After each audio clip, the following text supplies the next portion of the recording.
شحال باش بعتي لي هادو؟ 15000. ها هو عارفين ما كاينش الكذوب. هاد العيد غادي تكون بحال الزيتون، غادي يطيح الادنى مستويات لدرجه حتى غادي يبقاو الخرفان ما يلقاو اللي يديهم. جيتي على غفله، هذاك الشيء جبلي. علاش جبنا لهم ثاني المسكه؟ شتي المسكه؟ الصغرى صاحبي.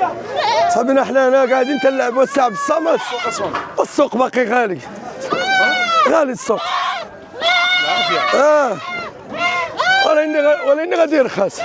حنا تنقولوا للناس ما يشريو تتبقى 3 ايام، حنا راه باقيين في كلمتنا، تتبقى 3 ايام ولا 4 ايام عاد يشريو. هادو اخويا ديتهم ب 15000. والله 15 ماشي 18، 15000. نقولوا اجي اخويا نسمح الدوزيك. شحال باش بعتي لي هادو؟ 15000. ها هو عارفين ما كاينش الكذوب. كل شي واحد يقول لك هادو ومزيان ملاح كاع فابور، نقولوا فابور. ولكن راه خصك تكوني كزر باش تشري هاد الشريه، راه خصك تكوني بروفيسور باش ما يمشيوش الناس غالطين. اي واحد يشري، واحد مسكين ما عرفش يشري راه تيبان غير من الهندام ديالو يزيدوا عليه 20000 30000 40000. بحالي انا تيشوفوني تيخافوا مني، ماشي تيخافوا عارفيني انا. هادو غادي يديروا 7 كيلو. 7 كيلو بحال طايحه ليا اللحم ب 100 درهم، باش ما نكذبوش على رزق الله. ايوا ولكن هذا الشيء راه ماشي ديما تيكون، راه على حسب الشرايه ديالك وعلى حسب يديك، على حسب تا فنانيت ديالك. راه الفايده في الشرايه وسنان الحليب وملاحات. سمعتيني؟ منين هادو؟ منين جاو هادو؟ اش من المدينه؟ لا ما تاود غار الجبل زيماني ما تاود غار. لا بعنق بجي. لا 4 نون قبلي. هي من 4 نون قبلي. والمليح وباقي ان شاء الله. شوف السي عبد الصمد. مليح بارك الله. شوف غادي نسلخوهم ان شاء الله وغادي نوريهم للمواطنين يشوفوهم.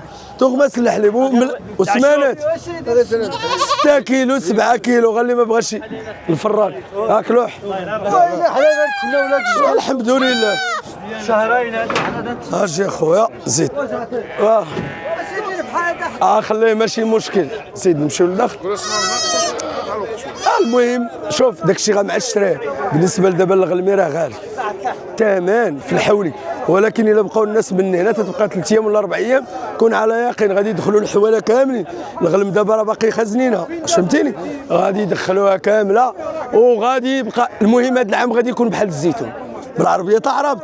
النهايه ديال هذا العيد غادي تكون بحال الزيتون، غادي يطيح الادنى مستويات لدرجه حتى غادي يبقاو الخرفان ما يلقاو اللي يديهم. وعقل على هذه الهضره انا قلتها قبل ما توصل، باش بنادم ما يبقاش شويه يبقى حق موجود الغلم موجود الخروف غا خازنين هذاك الشيء بالعاني. وحشومه فك. واش بنادم مربي الماشيه مثلا ربحت في واحد الخروف 10000 كاع مثلا ولا نديرو حتى 14000 كاع حلال، راه ماشي هي 40000 ولا 50000. فهمنا؟ حشومه يعني هذيك تتسمى السرقه. والحمد لله وحنا معروفين فين هذوك اللي تيقول لك الكسابه. وانا في السوق قول لشي واحد يهضر معاه. انا خويا عبد الصمد دابا في السوق قول شي واحد غيهضر وشوف واش غادي ندير ليه. غادي نتعدى عليه باللغه العربيه ولاني ما ناديش بنادم وترجليت. تنبغوا الخير للمغاربه وتنبغوا الخير للناس كاملين. اما باش بنادم يجي مثلا حنا تندافعوا على المواطنين وبغينا الخير لهاد البلاد وبغينا كاع الناس تدوز هاد العيد فرحانه، ويجي واحد يبدا يقول لك واه الشناق واه هذا ويبقى يعايروا فينا لا واجي تحشنا لا. الطونسيون